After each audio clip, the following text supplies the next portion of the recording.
It launches at noon Eastern Standard today, approximately 1 hour, 45 minutes. Are we down to 2 minutes?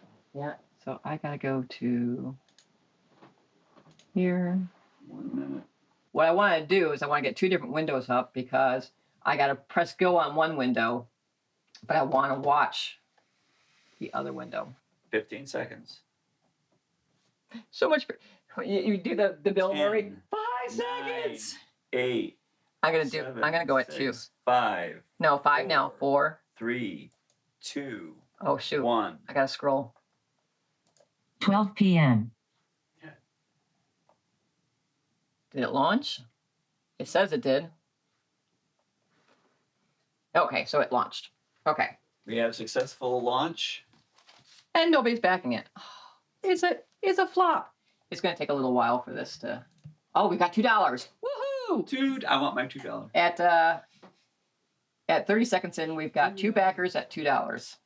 That's highly underwhelming. At 1 minute in, we have 314 and 6 backers.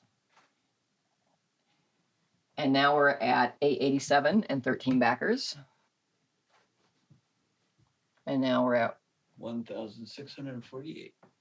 22. now. We're coming up on funding, and we're coming up. 12:12. Yeah. 3 minutes. 3 minutes to hit it before the 15. 12:15. Okay, so 24,935 is what we're at the moment. Oh look! All right, it's gonna happen in the 16.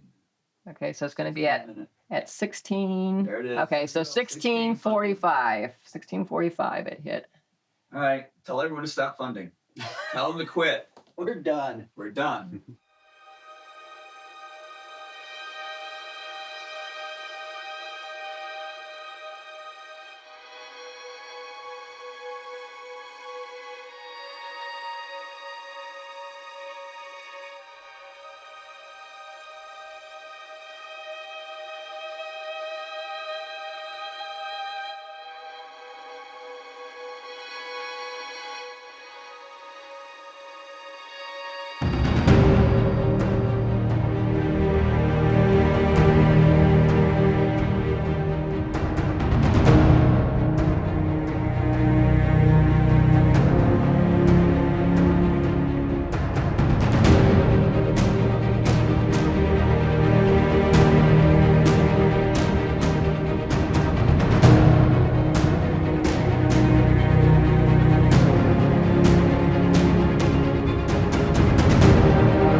My cats are part of my marketing. They're part of my writing team. This one is Gadget the Magnificent, Queen of House Sharer. That's Bastion, Murder Mittens, Lord of Darkness, Destroyer of Socks. I have always been a storyteller. I think a lot of other writers would also connect with the idea that they've always been telling themselves stories in their head, you know, maybe coming up with stories as a kid. I've known that I wanted to be a writer for basically ever. In 2015, when I published my first book, I remember I got a text from my best friend from elementary school, middle school, high school, and he was like, you know, we've been talking about this since you were 9. I remember writing a Henry and Ribsy fan fiction, all Beverly Cleary, when I was about 6 years old, and I got a hold of my mom's typewriter. It lacked a certain subtlety of plot and typing acumen. I think I was 9 when I decided I wanted to be an author, and that was the first time I was able to successfully put a story on paper, because I was very slow learning to read and consequently pretty slow learning to write. So prior to that, I'd wanted to be an artist, like a visual artist, like a painter, which was never going to happen because that's not really where my natural inclination is. Earliest memories are my parents reading to me, you know, before going to bed, going to the library, getting a big stack of books, bringing them home. Nonfiction especially, I gravitate to because people always say, like, life doesn't come with a manual. It's like, yeah, it does, actually. There's a ton of books. I was interested when I was 5 years old. So that was kind of like right out the gate, loved it, wanted to do with it. I was left alone as a child a lot, so I just played imaginary games. I'm like, wait, people can get paid to do that? I don't think you get into audiobook narrating unless you like writing and reading and you care about words. So I'd always wanted to be a writer. So I've always been a huge reader my entire life. You know, any story that had compelling action, good characters, I would read the heck out of it. Going back to like grade school, I would write like little haunted house stories. I would write the stories in school that that my classmates would like to use for our little video projects. And it's just always kind of been in me. I think with a lot of authors, the love of writing and telling stories is just kind of comes natural. It's inside of us. We have stories we like to tell and we have things that we like to write. I wanted to be a writer, but when I started out, you never said that. I mean, now people are proud of wanting to be a creative, but back then people just used to laugh at you and tell you don't be silly. In college, I started taking writing a little bit more seriously. First thing I wrote was probably the worst thing that's ever been written. And my creative writing professor at the time, I thought this was genius. He told me, write what you know.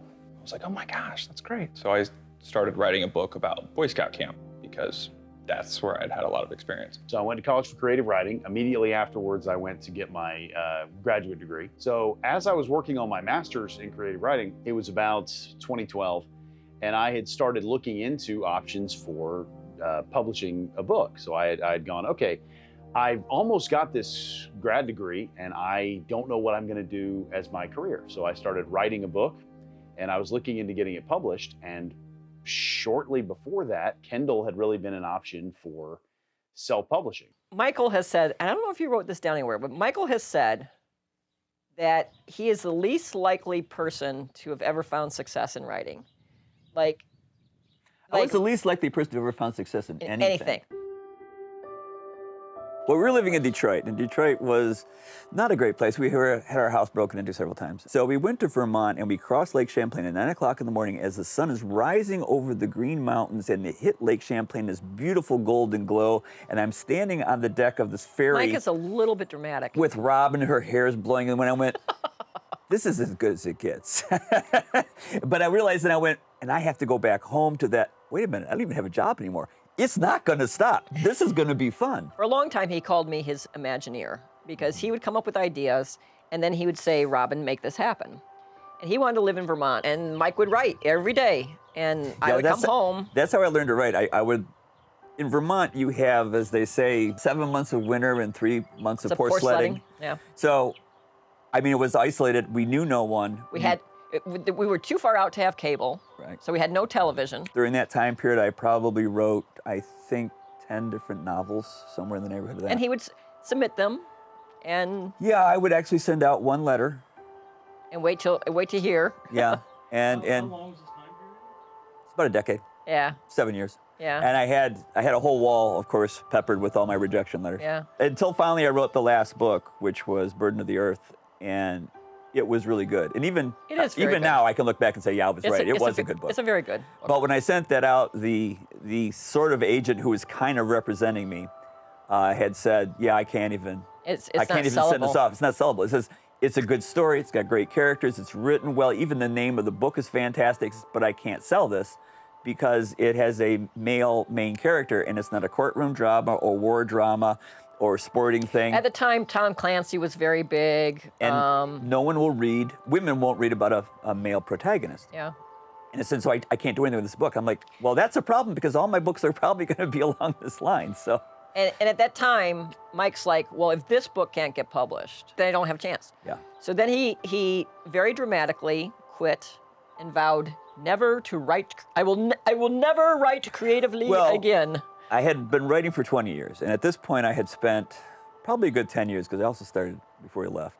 So about 10 years of writing a novel every year and trying very hard to get published. And at that point I realized I had just wasted 10 years of my life, whereas every other person who I'd known from high school had all gone on. One person started a business, another one was a professor in a university. Everyone was doing very well, and I was exactly where I was when I left high school.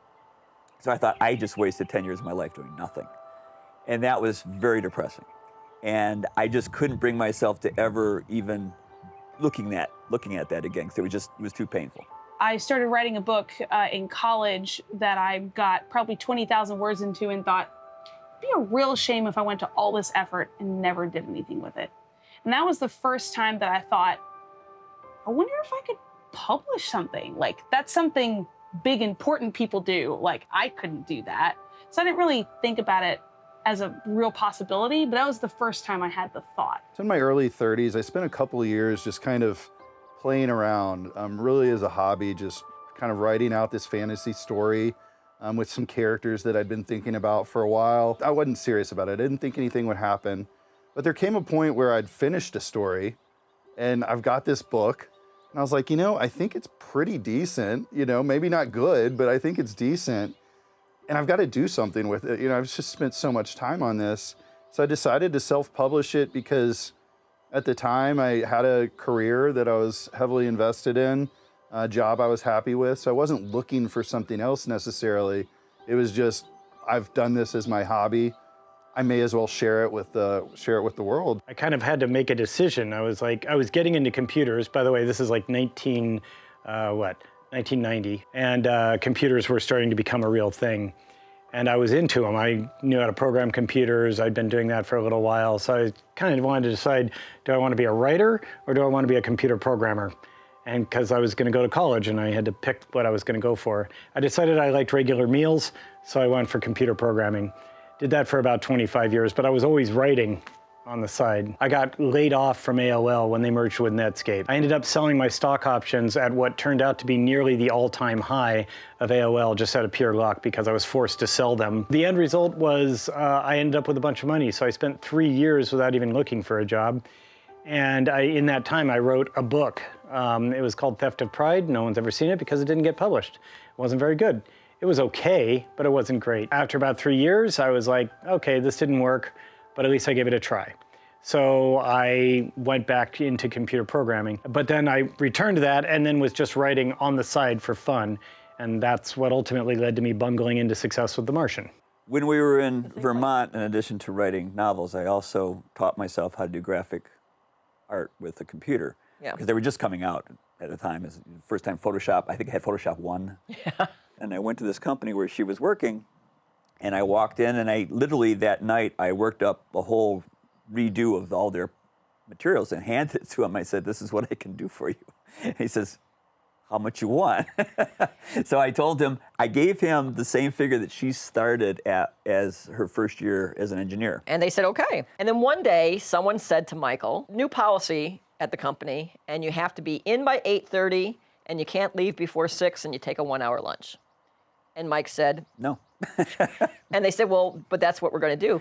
Yeah. And Mike said, well, when I hired in here, they said I could work whatever hours I wanted to, as long as I got my work done. The irony of it is he was always in before 8:30, and he always left after 6 o'clock. But that wasn't the point. The point was someone told him you had to follow these rules, and he said no. I said, do you want me out of here now, or do you want me to give you like 2 weeks severance? 2 weeks, and I can train someone to take over? Oh, that would be good. Prior to this, I knew this was coming, so I actually had used the company's printer to make up a portfolio for myself in full color, and I had it all set to go. I had also bought a new computer and had it all set up at home, so I was ready to go, so it didn't really bother me. I had actually moved everything out of my office, so I didn't have to grab anything to leave. So he started his own advertising agency.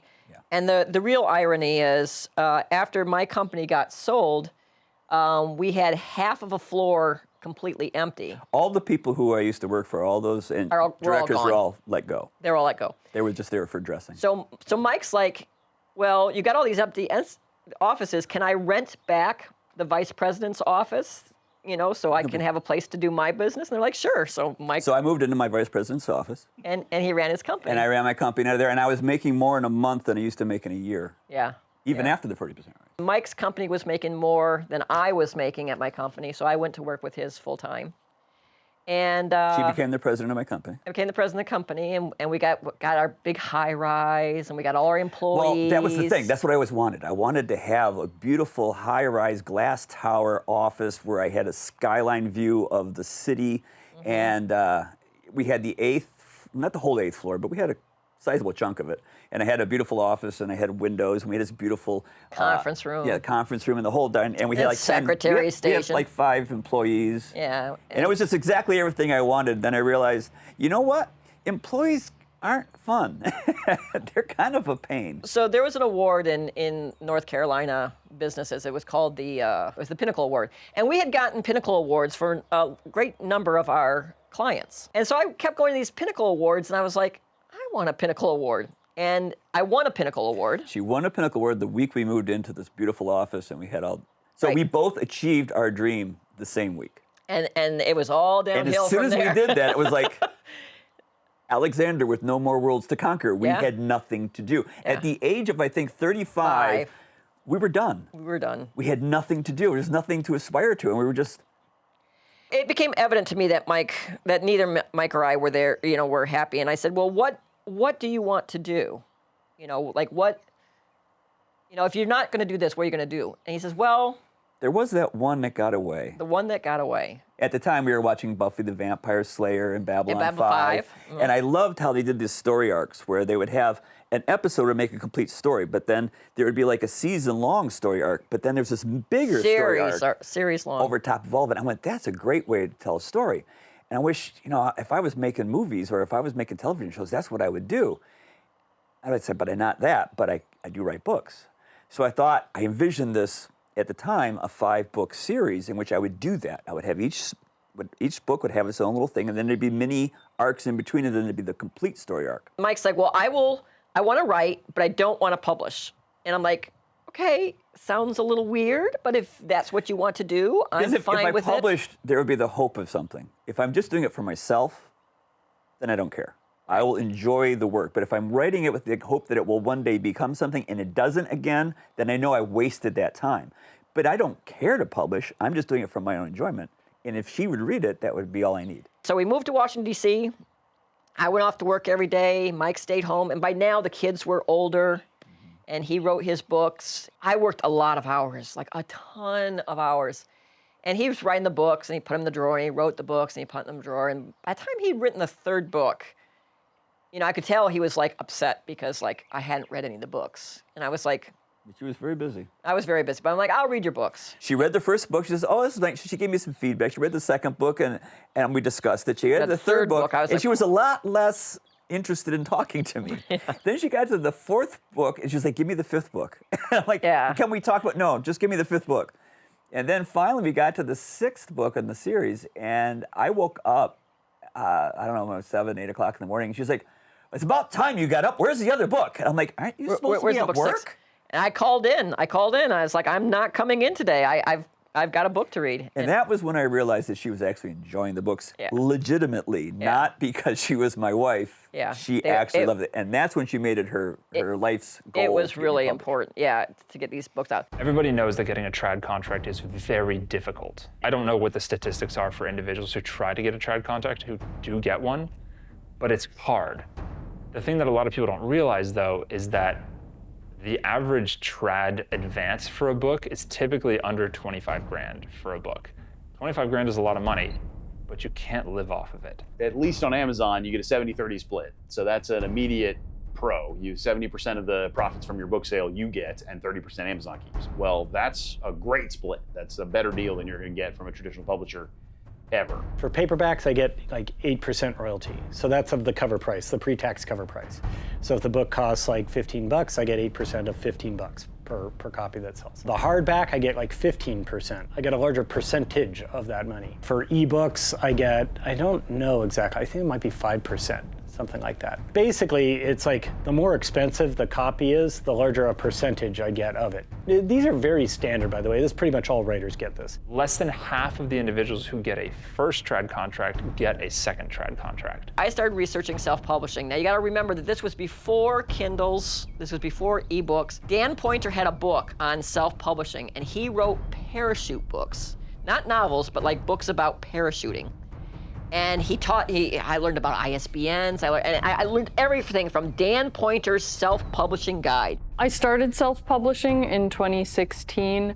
My early efforts didn't do that well because I didn't quite know what I was doing yet. I would eventually get okay at all of that stuff, but at the time I wasn't actually prepared. I just jumped in, and I'm the kind of person who learns as I do things, so it all worked out eventually. I wasn't interested in the traditional publishing path because I knew that involved agents, I knew that involved submissions, I knew that meant giving up my creative control, and I just wasn't interested in those types of things because for me it really was just my own personal experience and story that I was working on. I checked this email in March, and this publisher said they wanted to publish the book. Very small press in Minnesota.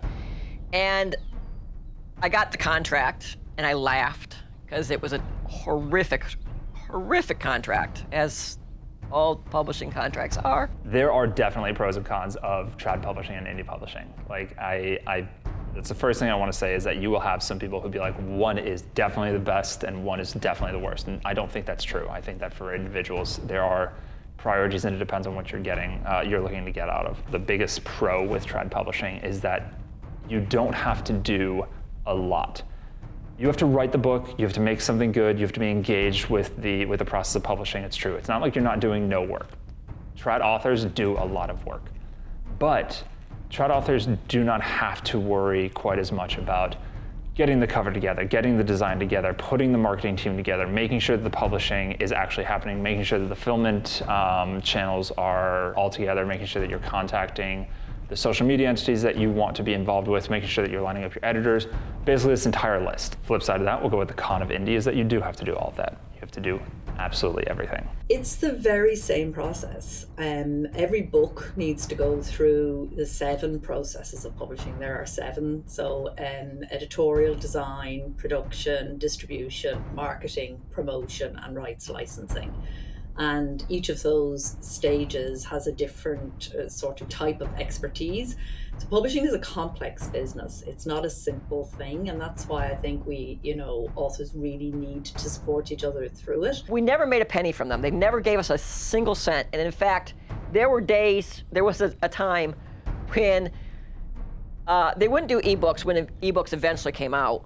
And so the way the contract was written is when they go out of print, the rights revert to us. So I was always watching like a hawk to see if they ran through their print run. Biggest con with trad, in my opinion, is the lack of control. It kind of goes hand in hand with that pro of you are letting someone else handle a lot of this work, but that means that you're not going to have nearly as much of a say in that work. And it came time for the second book's print run, and they had no money for it. And so I just said, okay, well, it reverts to us right away. And I self-published the second book. So I watched the first book go out of print in Amazon. I was all excited. I was like, oh, okay, we can get our rights back. And so there's this place it's called Amazon Central, and you can find out things. And and they're saying like, well, no, it's not out of print and this, that, the other thing. And what I found out was kind of through some backdoor, just inquiring, is that he was not paying his warehousing fees. And so the warehouse would not ship any books to Amazon. So I contacted him, and he was not a bad guy. He just wasn't a great businessman. And so I said, like, look, here's what we're gonna do. How much did it cost you to print the books? I forget what the number was. I said, okay, well, I'm gonna give you 50 cents above that. And I'm gonna take, 1,200 books out of the warehouse to pay off your warehousing fee. So we took we had a truck. We had a U-Haul. In the middle of winter in Ohio. We went to Ohio. From DC to Ohio. Yeah, we put all these books in the back of this truck, and I wrote the warehouse a check for the books. So his thing was paid off. And then the book started selling again. And eventually it did sell out. And she was selling the books that we got. Right, direct to consumers, And so it did eventually sell out, and then the rights came back to us. With indie, you get to have a hand in every single thing that goes right and goes wrong about your book. You get to pick the artist, you get to pick the designer, you get to work with the editors, you get to say yes or no a little bit more firmly with the editors than you might with trad. You get to choose the audience that the book gets pushed to. You get to choose the promoters if you have the opportunity to put it out there. You still need to do all the things that a traditional publisher would do. So you've still got to get a cover, and that comes down to you. You've got to do it, you've got to get help. And that's one of the big things for indie publishers. One of the big pieces of advice I always give is don't try to do everything by yourself. So now I've got my whole family working with me. We've got the Hidden Gnome publishing thing going on. So we're kind of operating as a small publishing company now. But that initially Hidden Gnome was a name I made up for me. I always had help. I was never trying to do this on my own. And a lot of indie publishers, because it is ultimately on them, the responsibility is on them to get it done, they feel like they have to do everything alone. And that's not true. There's a solace in the idea that when things go wrong, it's your fault, which sounds wrong. That sounds off. But if it's your fault, then you know you can take action to fix it the next time. There's troubleshooting that you can do. Whereas if something goes wrong in traditional publishing on the marketing end or something, there isn't that sense of control. There isn't, oh, well, I can learn from this and I can make sure it doesn't go this way next time. So I had already written all the books. Yeah. And because she had read the whole series, but they needed to be edited. So for those 6 months, we would edit it, polish it. I would do a cover painting for the cover of the book. And we would do the layout, because that's what we did. Because we were an advertising agency. I knew how to do layout, I knew how to do all the graphic stuff, and I knew how to interface with printers. And we did all that. So we started making them every 6 months and putting them out. And by the time the 5th book came out, by that time we had a new agent who had been selling the foreign rights. And I said, well, this, it's been a long time. The books are kind of selling now. Before the 6th book comes out, should we consider going back to New York to seeing if anyone is interested in it? And so instead of doing like what most people do when they're doing traditional publishing is they write query letters and they go to the agents and there's this whole rigmarole. But what we did is we put together a packet. And we wrote this thing about the books and like how much money they were making and this, that, and the other thing. And she gave this packet to 14 different editors in New York. And immediately 7 came back and said, we're interested. It's amazing what happens when you go to a publishing house and say, here's money. We can prove it. Would you want it? Yeah, because we were doing pretty well at that time. So Orbit, who is the company I wanted, because I really liked the way they rolled out Brent Weeks. They did like a big splash in the big bookstores. splash. You would see these posters in Barnes and Noble with Brent Weeks and these blokes with cloaks flowing. And they put out his books in sequential months. Yeah. So the whole series was out in like 3 months. And it really shot his career up. And I thought, oh, Orbit really knows what they're doing. I'll go with Orbit. So Orbit gave us what's called a preempt deal. And so they offered us a 6-figure contract for what was going to be a trilogy, because they were going to take the 6 books and put them in little 2-book omnibuses. You get the deal memo and anything looks good, like 6 figures, this number of books, we're going to do them in subsequent weeks. And you're like, oh, this is great. And then the contract comes and you go, huh? You gotta be kidding, like no one's gonna sign this contract. There was this little line that said, the publisher shall, at their own discretion, determine what kind of marketing should be done for the books. And if they decide that the author needs to go on tour, the author will go on tour and they will be paid this amount of money for the days they're on tour, and all their hotels will be paid for and all of their airlines will be paid for and all that. And now, most authors would look at that and go, oh, that is so cool. But as you recall from earlier in this interview, I don't like being told what to do. Yeah. By anybody. Yeah. I said, I need a few little words inserted into this clause. And the words were, and if the author agrees. And she says, you're never going to get those words in there. They're just going to want him to do that. I said, look, the reality is, if you ask Mike to go on tour, he will do it. But you cannot tell Mike he's going to go on tour. It just won't happen. There was this weird little clause, a series of clauses, where they talked about the book will be edited and then the people will approve and then they have to publish it within 2 years of approval. And I said, well, what if we don't get to approval? What happens in that case? And it says the publisher may, at their discretion, cancel the contract and revert the rights. And I'm like, no, they must. They must. They must cancel. They must cancel the contract. Otherwise, we'd be caught in limbo forever. Because otherwise, we'd be caught in limbo. In the traditional world, if you're signing away your rights, it's just kind of scary to me that a traditional publisher could take my book and pretty much then decide if it's going to continue being sold or not. In the self-publishing world, I mean, it's really, really hard to stand out, yes.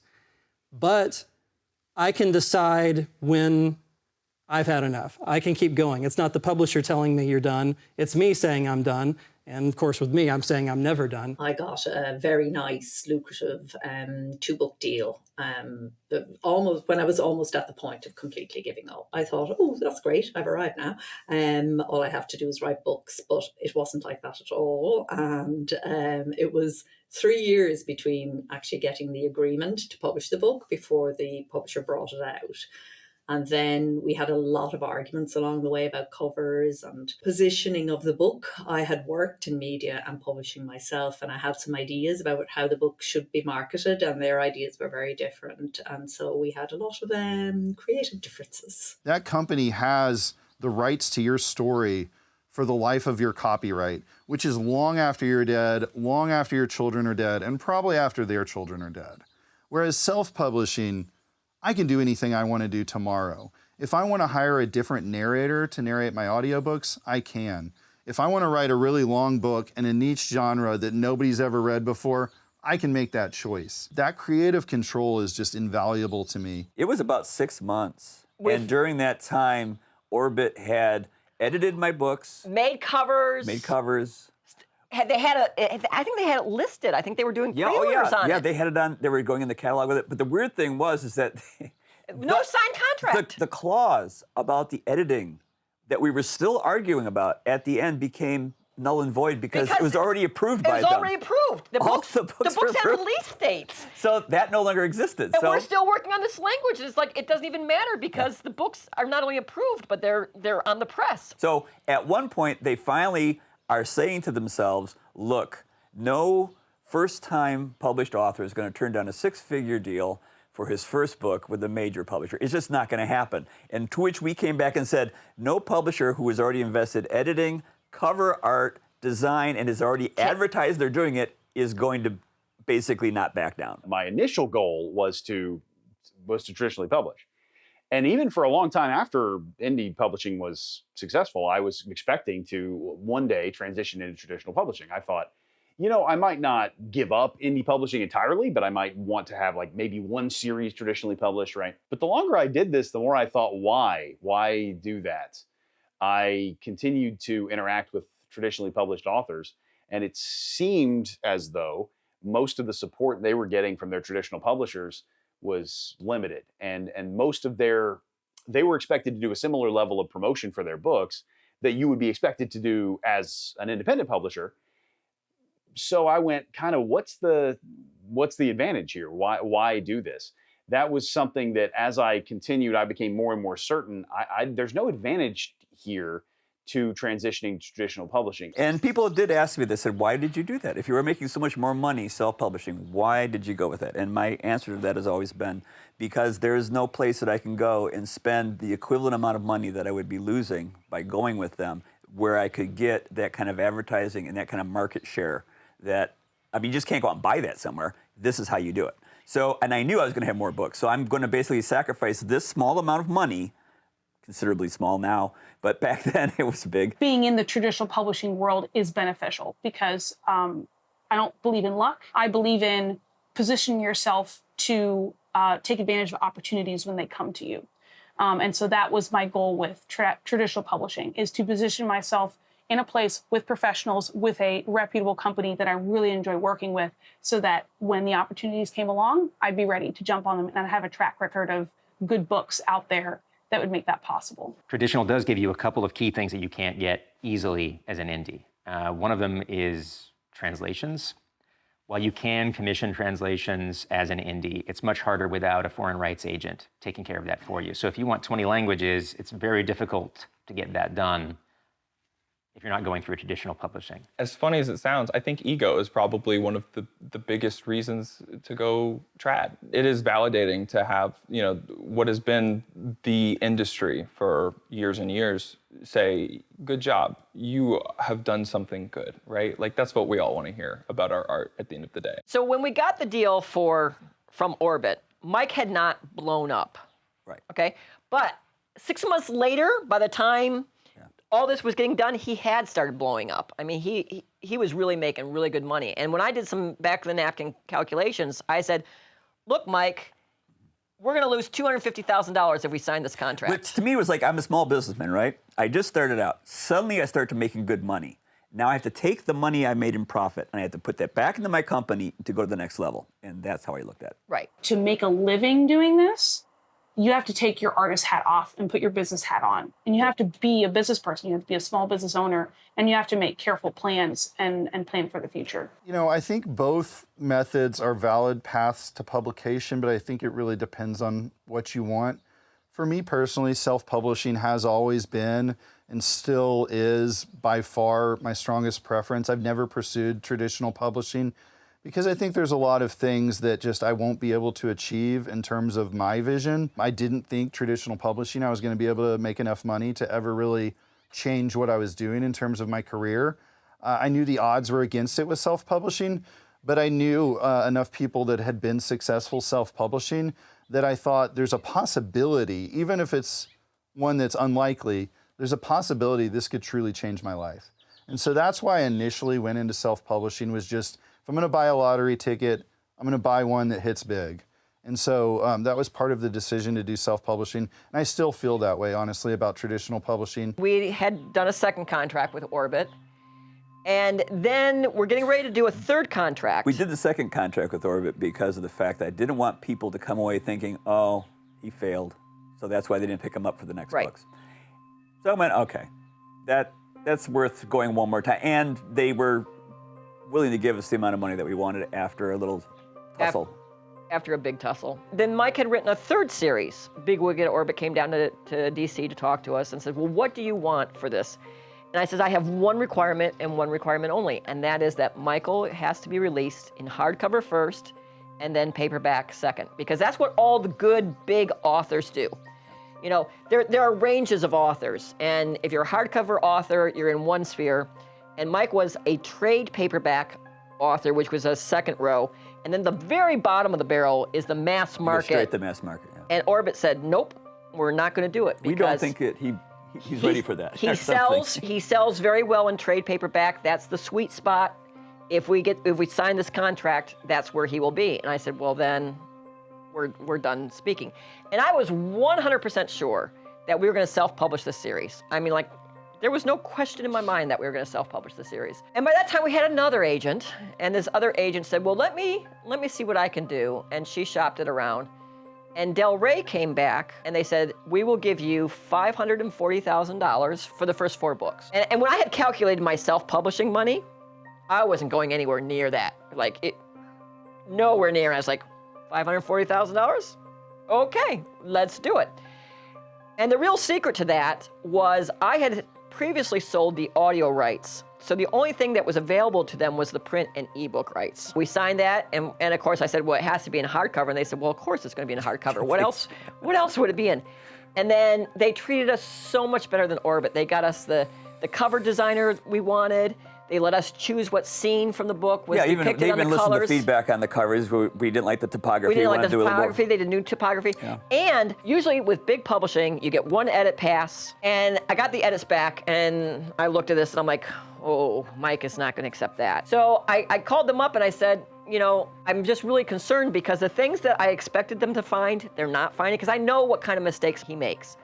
And they weren't finding those. And I said, and he's not going to agree with some of these other ones. And I said, I've been working with another editor for a long time. I will, on my own dime, pay for this editor, but can I have the book re-edited with them? And they said, no, we will hire them, and we will pay for it, and we will redo it again. I'm like, wow, that's really generous of you, Del Rey. Thank you very much. So they treated us very, very well. And the other editor was not a profesgual editor at the time. No, she wasn't. But now she's a professional editor. And now she does work for Penguin Random House all the time. She was very happy with us. So my experience, my first real world publishing experience, was a little odd because I'd already completely finished the book, which is rare. Usually a writer will have like a big chunk of the book done and a synopsis or an outline or something like that, and they'll give you in advance. The idea is that, you know, you got to eat, so you're living off that advance while you're writing the book, and then you sell it. For me, it was a little different. They gave me an advance, and it was like, yay. And then for us, I think it was about 2 months of editing. My editor, it's funny, he's been my editor on every book I've done. His name's Julian Pavia. And he was the editor that ended up assigned to me, and we worked on the book to make it better. And editors do make it better. He said like, okay, here's like a big long list of all the things that suck in your book that you need to fix. And then I would go about fixing them, which I am told that I'm pretty easy to work with compared to other writers. And I think that comes from my software engineering background, because when you're a computer programmer, you write software, it goes off to QA, they send you back 100 bugs, and you're like, okay, fix the bugs.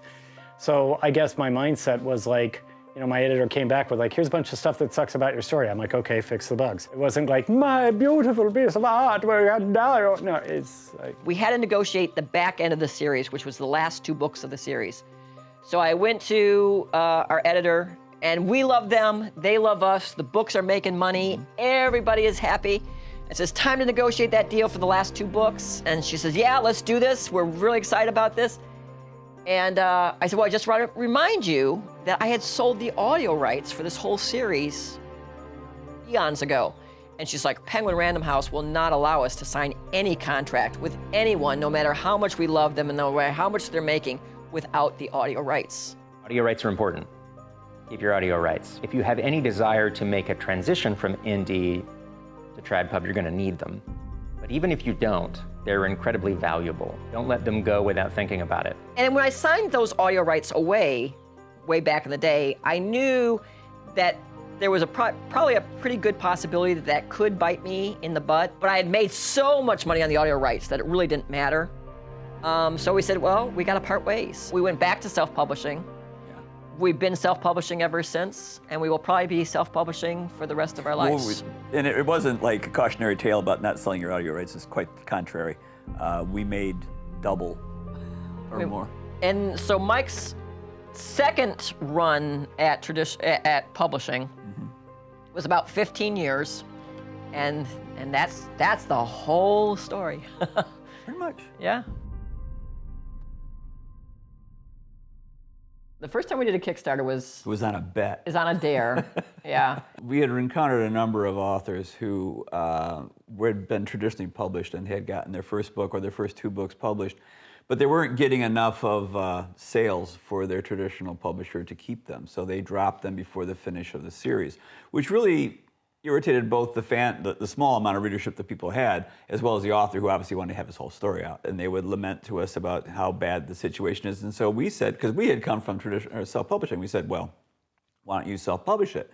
He said, well, I can't do that. I would need so much money, and I don't, I'd have to hire people to do cover art and to do editing, and I don't have that kind of money. And so I think you actually the one who said, well, have you tried Kickstarter? Yeah, since they're already a published author, they already have a following, it made sense to do a Kickstarter to fund that. And he said, it won't work. When you tell Robin, oh, that'll never work, she's like, okay. All right, well, let's see. We'll just see about that. Yeah, it was Robin Sullivan that encouraged us to pursue Kickstarting at all. That was something that wasn't even really on my radar. And when we had seen other people talk about it or try it, we thought that seems like a lot of effort for not much return for the amount of time and energy we thought we were going to have to put into a Kickstarter. So I had written a book that was a sci-fi book, which was not in any of my world or anything. It was totally off-brand for me. And we had submitted that to Orbit, and Orbit was like, yeah, no thank you. So I went, well, okay, here's your chance. The great thing about Kickstarter is that it gives you a platform and a means to reach your audience to pre-sell them. Because one of the big challenges as a independently published author is capital. What happened was totally unexpected, because we were asking for $3,000 from the Kickstarter, and then we were going to put $3,000 of our own money in to pay for the production of the book. Only what happened was... I think the first one raised like $60,000. Yeah, but that money didn't come from our base. It came from Kickstarter, which opened a whole new area to access from. And that was the key thing we found, and then you started heralding that. But by the time we got to the third Kickstarter, and we were really evangelizing the product, I don't think a lot of people took us too seriously. But where the change came in was Brandon Sanderson. He did one Kickstarter that did very well, but he did a second Kickstarter that did phenomenally well. At the time he ran the Kickstarter, the highest funded Kickstarter of all times was $20 million. It was for a Pebble watch. And I think that record had been held for about maybe 5 or 6 years. And then Brandon came along and he says, I'm gonna release some books that I wrote during COVID. And it went up to like 47 million. And suddenly, like, all the major newspapers are reporting on it, and big magazines are reporting on it. And I think that was really the thing that opened up authors' eyes, that like, wow, okay, this Kickstarter thing is real. And there's been a lot of companies that have done really well with that. Bryce O'Connor at Wraithmark Creative, he started doing Kickstarters, and he makes beautiful books for Kickstarters. For the last 2 years, Wraithmark has been really hyper-focused on licensing products, both from indie spaces and from trad spaces, where we take books that we want to work with and take them from the standard like paperback and hardback that you see on the shelf, and we make them really shiny, basically. Kickstarter is really cool because it allows you to take something that you are gambling on and make it a reality in a safe way. It's a very different way to build up excitement for a project and to build up an audience for a project. Like when people talk about platforms, you know, they talk about Twitter, they talk about YouTube, they talk about all these other aspects. And Kickstarter is one that I think is less explored, that has allowed us to kind of build our own little mountain, which has grown big enough for us to explore outside of indie. You know, we're also working with trad and stuff. AC Cobble with his Merrick Books is helping out people doing Kickstarters. So there's now a whole like little mini industry. And so when I was here working with the Sullivans, I was talking to James Sullivan, and a lot of people were contacting me saying, how did you do this Kickstarter? How are you dealing with all these books? And so I brought it up to the Sullivans, do you want all these referrals? And they said, no, we're full. I said, well, if you're full, do you mind if I take it? And I take on some of this business. And so that's how I first got kind of the first seeds of the idea of Merrick Books, which is a company I founded to basically do the same thing, help writers crowdfund a campaign to produce typically a very nice deluxe edition of their book, and then help them get the book printed, and then help them fulfill the book. So once we launch the campaign, we do help our clients managing the campaign. There's some basic stuff like helping them answer questions.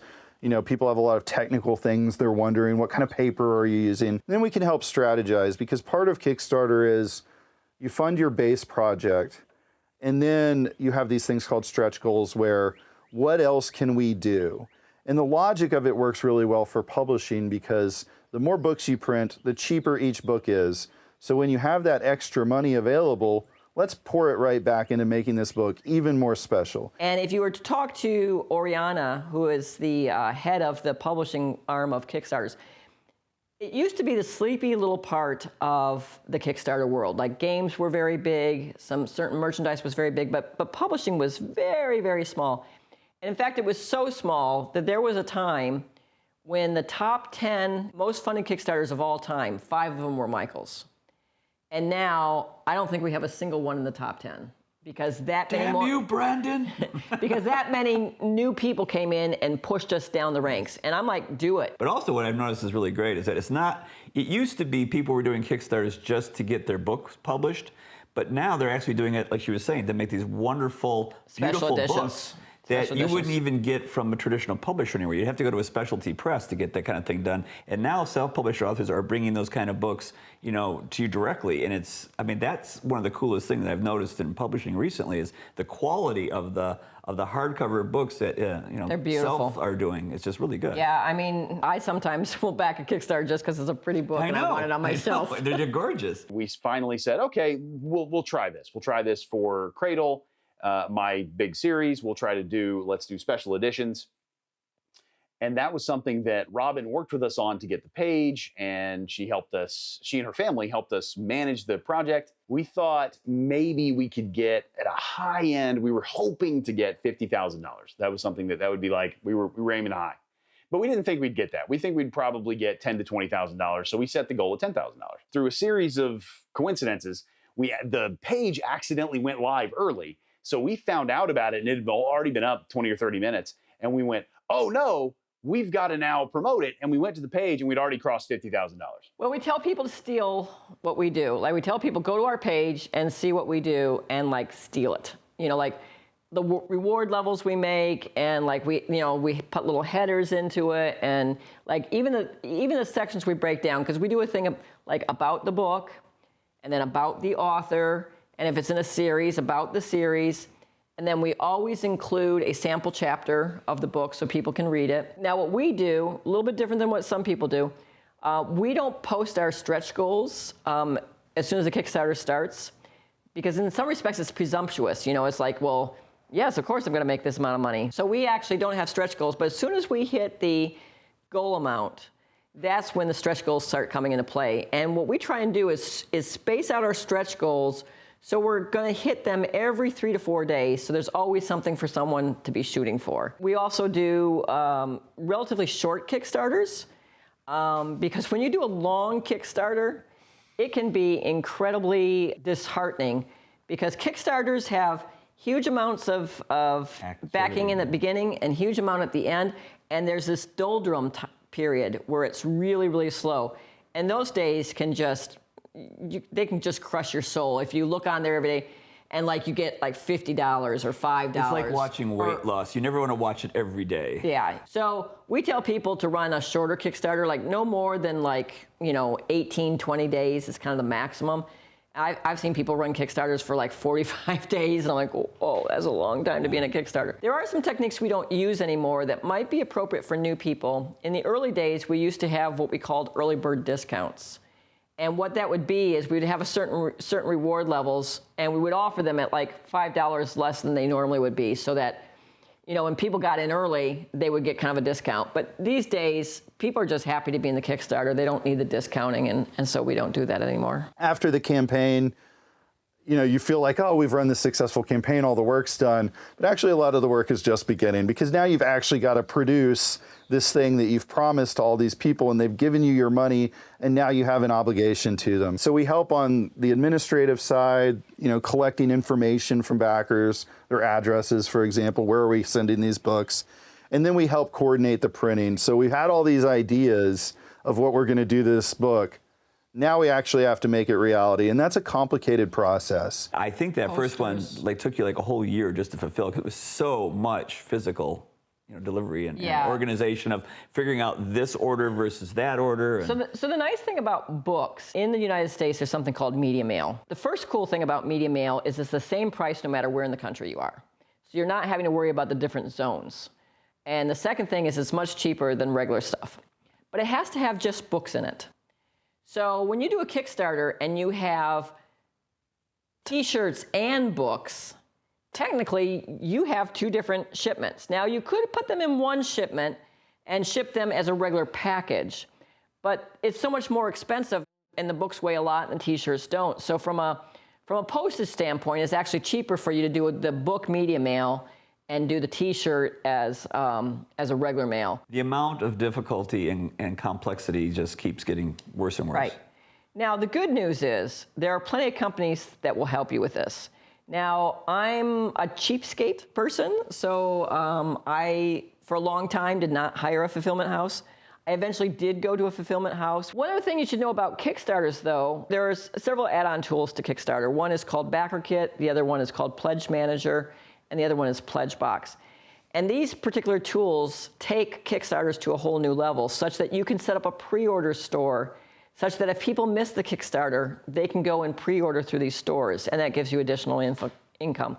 It also allows people who didn't add on an add-on, they can add that to their order. Or if they pledged at one level and then they decide they wanted another level, they can do that. And we get significant income in there. I think for our Ezra Hodden Kickstarter, I think that one raised about $300,000, and we got an extra $85,000 after the Kickstarter ended, just by people late backing or upgrading their order or doing add-ons for it. Talk about the significance and importance that Robin and Michael have had on the indie author community.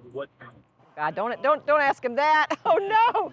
Michael and Robin Sullivan are the definition of the rising tide, and they've established a ton of success for themselves. And what they decided to do with that success is try to drag as many people as they could along with them up this hill. I can't remember exactly when it was. I believe it was about 2017 was the first time I came in contact with Michael and Robin.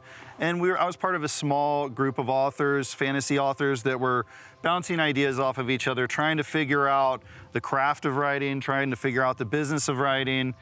And Michael and Robin became involved in our group through some people who'd already had some contacts with them and invited us to come up here for a little writer's retreat. A few years ago, I had just released a Cradle book, a book in my Cradle series, that had gotten to number 5 on the the overall Amazon sales charts. So it had been the number 5 bestseller on Kindle. They wrote a blog post on Michael's blog that talked about me. They talked about, they didn't know me, we hadn't interacted, and they just said how cool this was for the indie author fantasy community. Well, they didn't know that I really liked Michael's books. They were kind of mentoring these other authors and helping us like share notes on indie publishing and sort of share our experiences and work together. So they invited me out there and I got to meet all these other great authors and I got to interact with them, and they were sharing so much experience. We had started to wonder, how do we do the things that a traditional publisher can do? How do we get into bookstores? How do we help work with other writers? How do we do all these things? And Robin had answers for a lot of these. So we've been going back with Robin on email for years now. But throughout the years, that relationship's continued.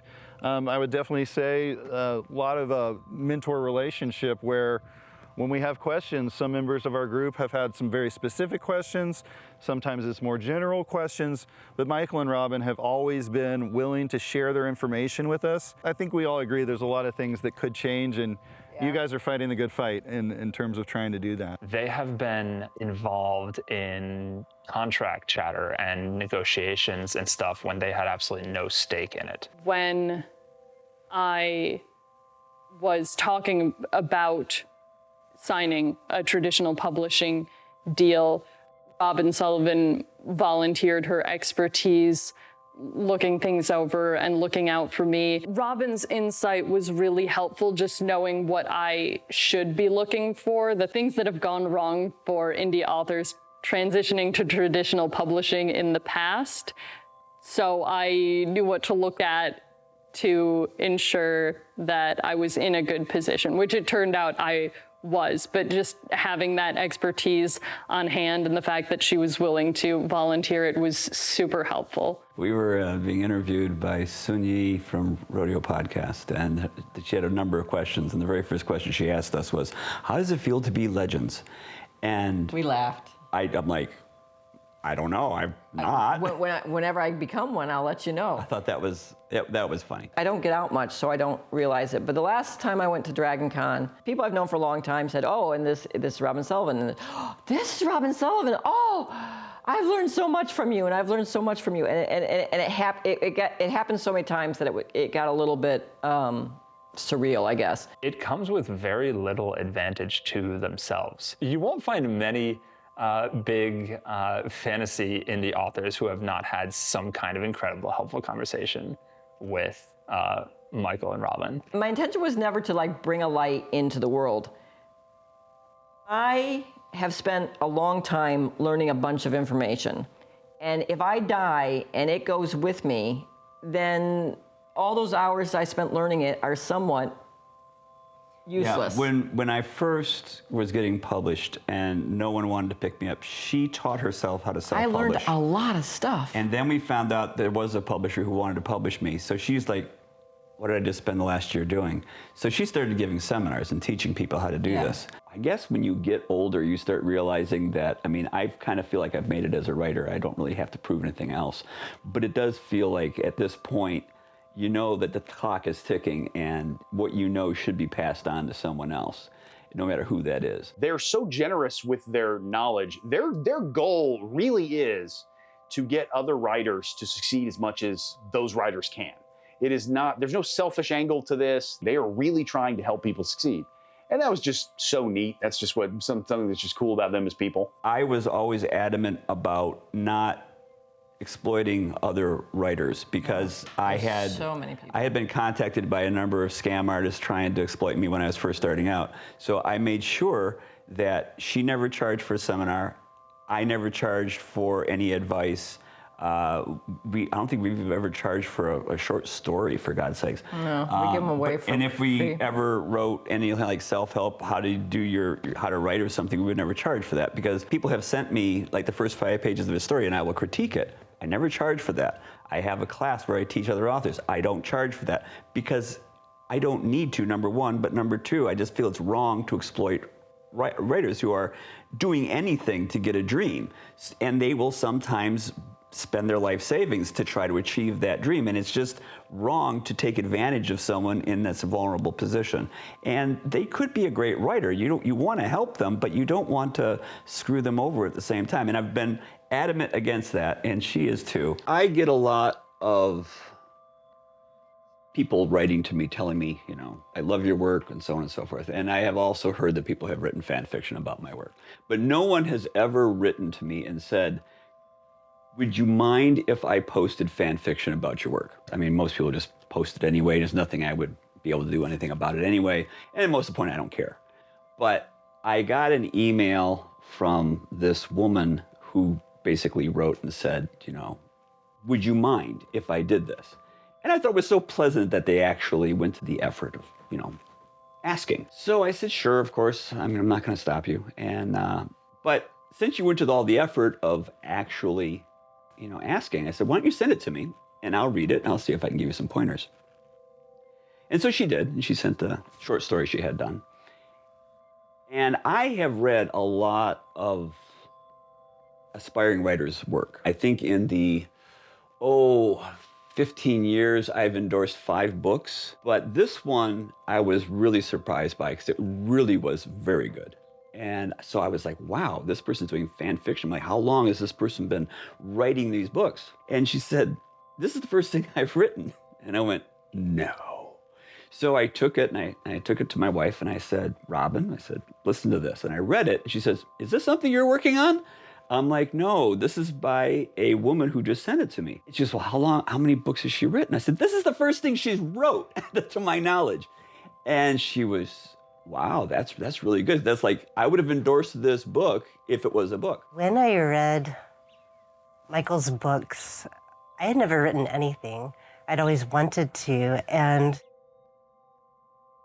I remember thinking, if I were to write something, I'm certain it would sound like this. This is the way I want to write.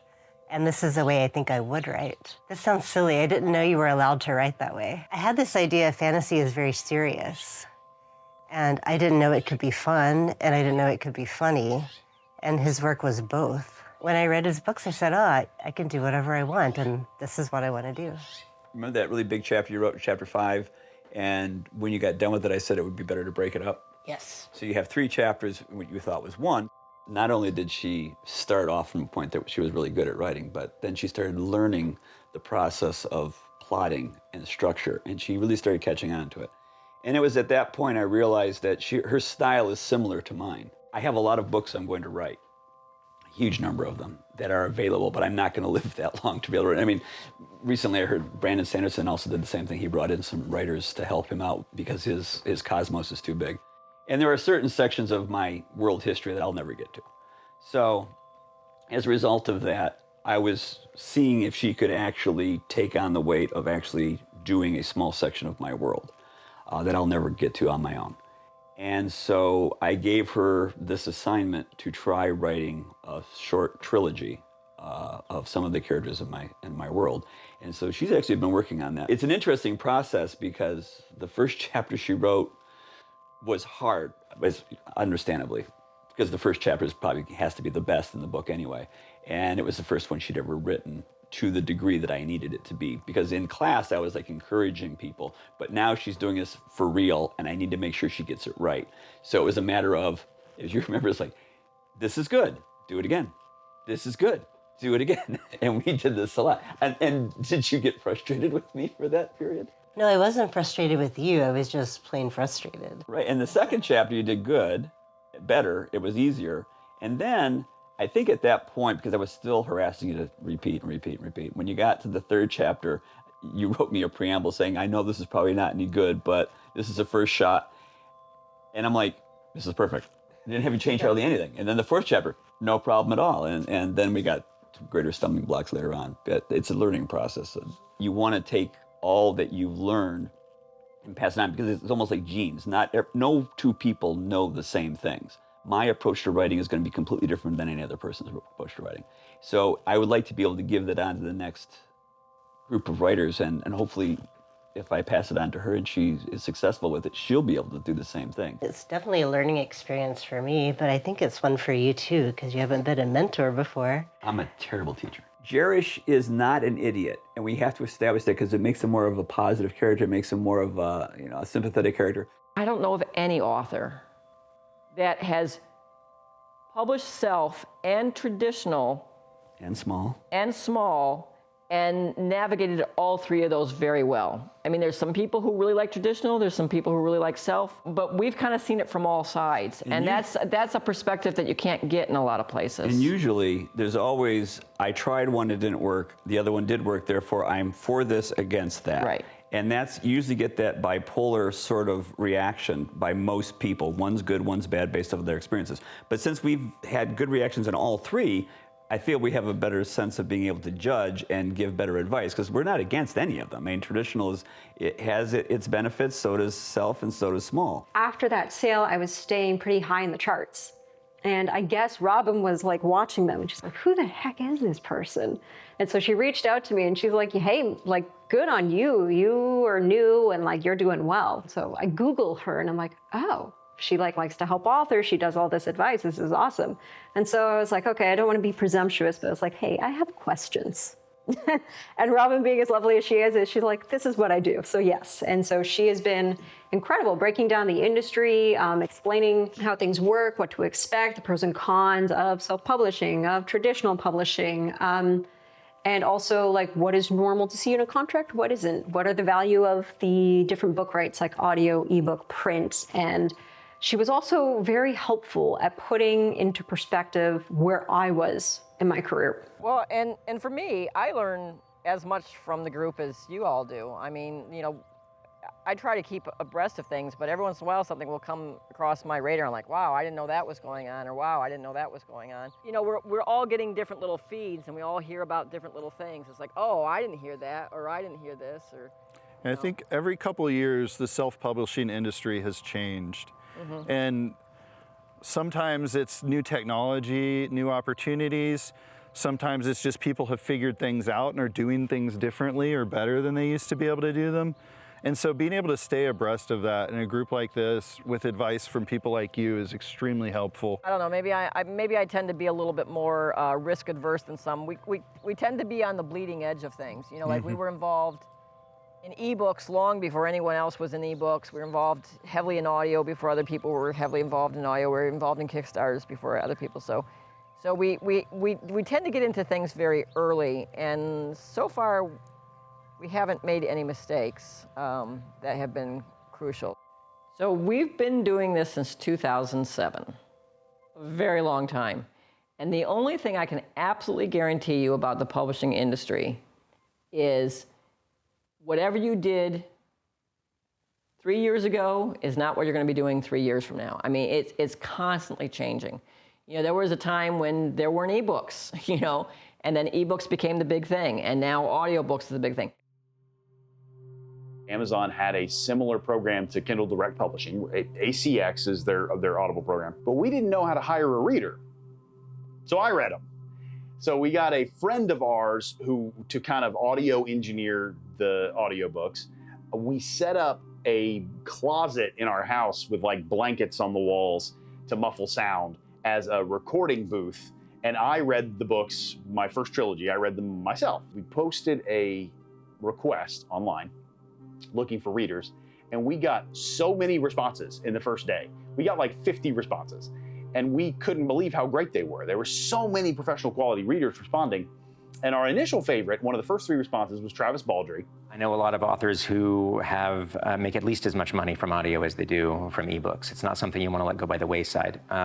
As an audiobook narrator, I can also tell you that getting an audiobook created that's a professional quality is not that expensive, really, compared to something like getting a good cover made. It's not something that's unattainable for you. You don't need to go through any gatekeepers to have your audio made. And that's a lot of money, I think, that a lot of authors leave on the table as indies. They just aren't thinking about that at the time. Usually self-published authors start with ebooks. The first thing they have to try and decide is whether they're going to be wide or narrow.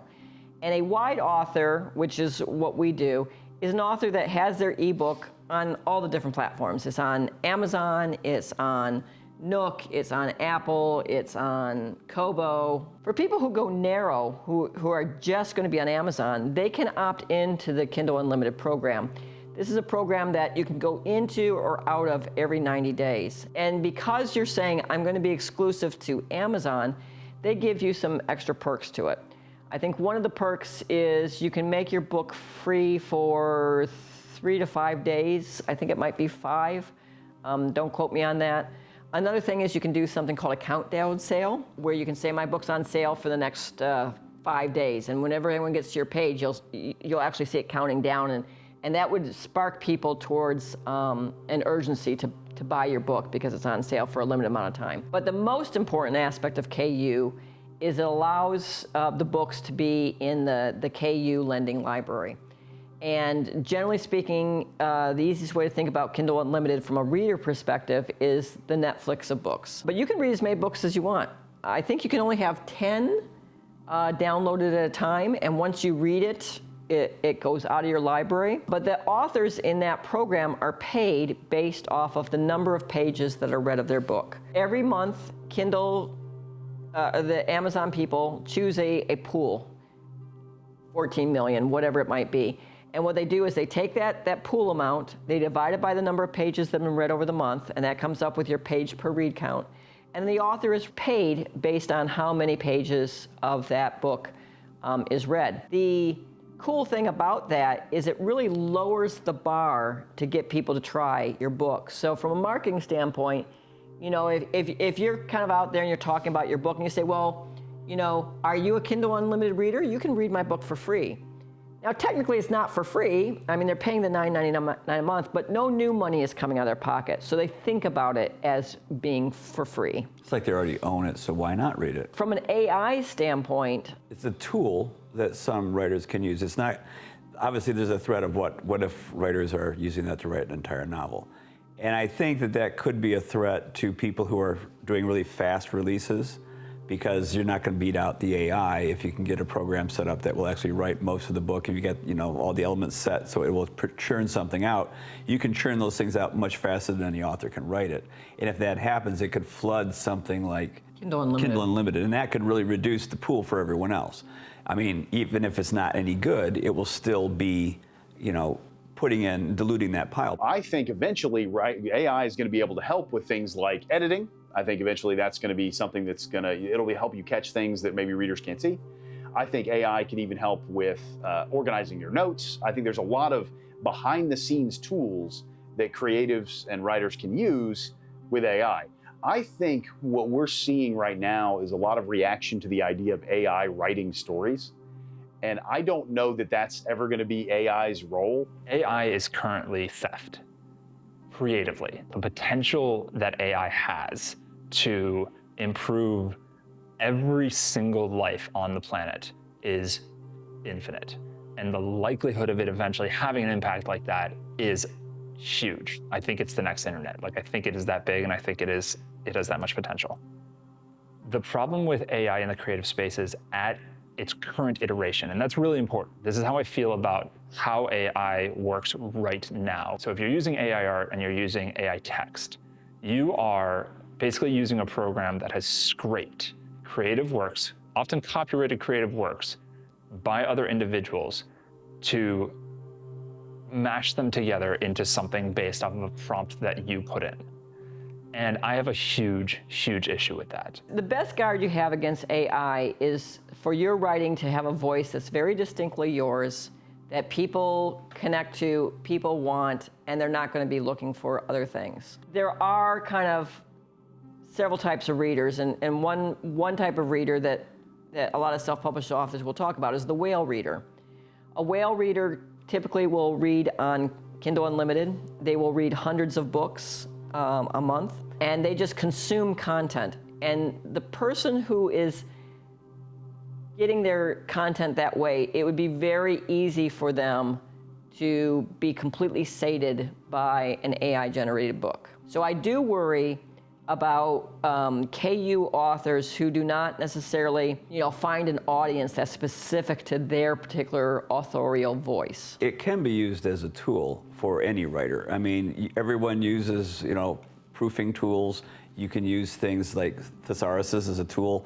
So if you're looking for, I want to find the specific phrase that is in my head, I'm just not able to call it to mind right now, you could ask AI and it can literally tell you that. My personal take on AI is that it's interfering with the person's ability to problem solve and think things through for themselves. What I get nervous about is authors using it as a crutch and an excuse. People can take this a number of ways, but just my personal feeling, I won't use it for me, because if I'm struggling to get through a scene, to me, it's important to go through that process of back and forth and just putting myself in, maybe I need to go for a walk, or maybe I need to just go somewhere else and think, or maybe I just need to, look at some other material for inspiration. And what really happens is, yes, you can still get a story. You can still get maybe even a decent story, but you're gonna get a story that's not completely yours. And there's some weird gray areas with it,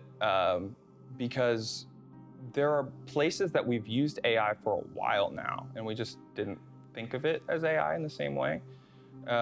When you use Grammarly to rewrite a sentence to make it better, that's AI. I have for years used a program called AutoCrit to help me identify potential errors in my writing. It's really just a very advanced spelling and grammar check, right?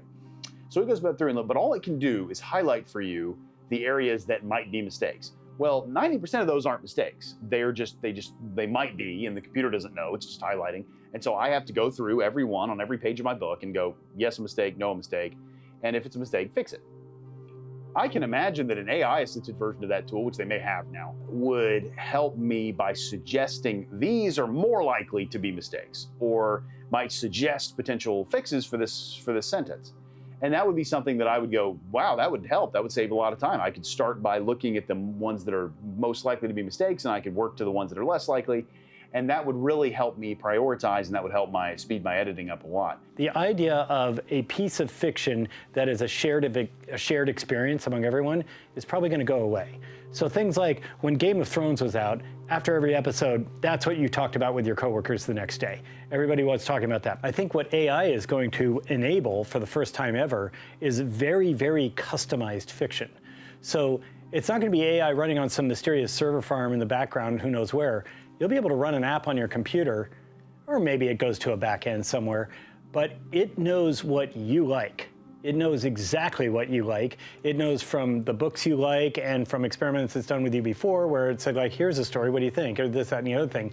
It is going to be extremely good at making a story that you will enjoy, and it'll be customized for you. But that might mean that almost anyone else who reads it will be like, why, I don't like this. This is not interesting to me at all. People are going to start being more insular. They're going to be like, oh, I'm on book 8 of this thing that was written for me by AI, and I'm just so addicted to it. I've got to get the next. It's so fun. It's so cool. If you read it, you'd probably get bored. But for me, this is awesome. How do you become a successful author starting out? Well, it's a very simple process. It's so simple, it only has 3 steps. Step 1 is write a good book. I'm going to define what a good book is.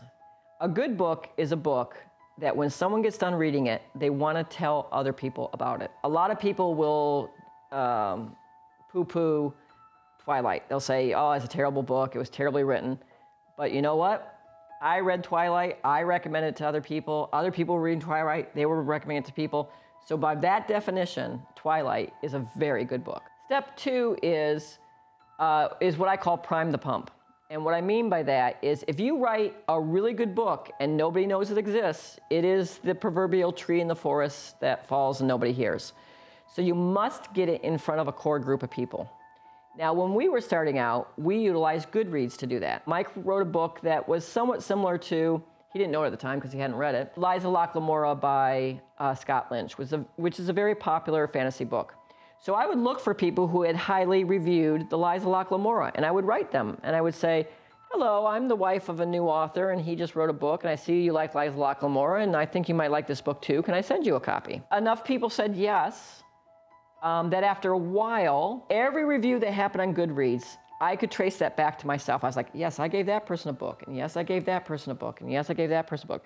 And then one miraculous day, there was a review on Goodreads from someone I'd never heard of before. And that's how I knew I had a good book, because people were telling other people about it. If you have 1 or 2 books, your time is best suited for doing conventions, doing in-person things, doing organic marketing as you work on your series. Get that networking. Try to organize dinners for all the authors. Like, hey, we're all going, like what we do is we go to a convention.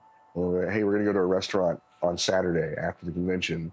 We're just inviting all the authors to go out, and then all the authors sit and hang out and talk, and they talk shop. But then whenever you get like 3, 4, 5 books out, that's when you can start trying to do like paid advertisements to start like building up your mailing list and things like that. And then the third step in this process is you have to rinse and repeat. And by that I mean you have to regularly be releasing content. In our early days, we were releasing content twice a year. These days, we release once a year. When she would give advice and they would say, okay, so I've written my first book. How do I get it out there? How do I get people to notice it? She says, write a second book. Yeah, I said, you don't. Because you want to wait till you get at least 3 books under your belt. The rub is, writing a really good book is not an easy thing to do. I mean, I truly do not think that just anyone can do this. What you do is you write to yourself. You write a book that you want to see. And if you can, the best way to do it is to write a book that you want to see that doesn't exist. If you see something, a fault in the market, and you're like, I really wish I could find a book like that, but you can't find it. And everyone's probably done this in every genre. You're looking at movies, you're looking at books, you're looking at places like, I like that one, but if they took this and this and they put them together, that would make the best book ever. And when you're passionate about it and you want to create it for your own desire, when you do that, you will find that there's a lot of other people in this world who believe exactly the same way you do. They just don't know it yet. But when they find it, they'll go, wow, this is great. Why is this great? I don't know why this is great, but I love this. And suddenly you will create your own following. I didn't have any problem with the classic hero's journey. I think that story's been around for thousands of years. It's never been a bad concept, but it needed to be modernized. So if you could still keep that story, the idea of someone who is an underdog who fights and eventually wins, but you can set it in a more modern terms and you could give it real depth and real fears and real, make the reader actually Gravitas. Be afraid that they're going to fail and they're going to die. Because there are real stories in real life of people who are underdogs who eventually do succeed. I'm one of those. So it does happen. It's not fiction. When Michael started out, he was a little engine that might. He didn't have a lot of chances to become a published author based on his background and his education and so forth. And then as we continued on, what you find is if you talk genuinely to people about your experiences and why you're writing, you will gravitate the right person. So instead of trying to figure out the demographics and trying to figure out, what do 21 to 25-year-old males want to be reading, instead of focusing on that, just tell them why you are doing what you're doing and what you have to offer that doesn't exist elsewhere in the world. And they will come to you. You don't have to go out looking for them. They will find you and they will come. And it sounds very Field of Dreams, but it definitely does happen. The thing about the indie community is that they are generally really invested in each other. My advice for people who are just looking at self-publishing is let that stuff come later. Let the business side of it come later. Think about your story first. Make sure your story is the best possible story you can tell. Make sure you've done the work to edit it. Make sure you've done the work to check it with beta readers, not friends and family, but either other authors or people you've hired to help you bring that story up to the level it needs to be. Because no amount of marketing is going to make a book extremely successful if it's not packaged well and if you don't have an interesting story. Have a schedule and figure out what works. Maybe you can't put out 2 chapters a week like what I was doing, do one chapter. Do one chapter every 2 weeks, but be consistent. And next thing you know, you're gonna have written a book in a year if you do one chapter a week. Growing up at a time where everything is so online, everything is right in front of people's faces, you know, every success you have, every failure, everything you care about. At least in my generation, it was uncool to care. If you cared about something, then that was a weakness that other people could exploit. In the digital age, you know, where you try to do something, whether it's start a YouTube channel, write a book, whatever it is, and fail in front of people publicly like that, it feels a lot worse to you than what it really is. And so what I'd say is it's okay to fail, and you've learned something, and no one else is judging you as harshly as you're judging yourself. The whole dynamic of publishing has changed. The old boy network can no longer prevent you from getting out there. You don't have to prove yourself to anybody in a theoretical sense. You can prove that you have a viable, saleable product without any help from anyone else. You go self-publish your work. If it starts selling, then you can go to publishers and say, like, look, this has a track record of selling. So by all means, if you think you've got a good idea, if you think you've got something worth writing, then write it. Because you can always self-publish it. You don't need to prove it to anybody at all first. Nobody sees each other as competition. We understand that there's room for us all. We're all doing things slightly differently, and it just takes all that sort of competitive edge out of it that is in third-party publishing. And this is one of the great things too about self-publishing is, you know, usually self-published authors are just really open about helping each other out and sharing what has worked for them and others that they know. In these ways, you can really feed off of each other and each other's successes and try to do better yourself and better your own tactics that way. There's a very real awareness in the indie author community that the rising tide raises all ships. That is really true in the indie community right now.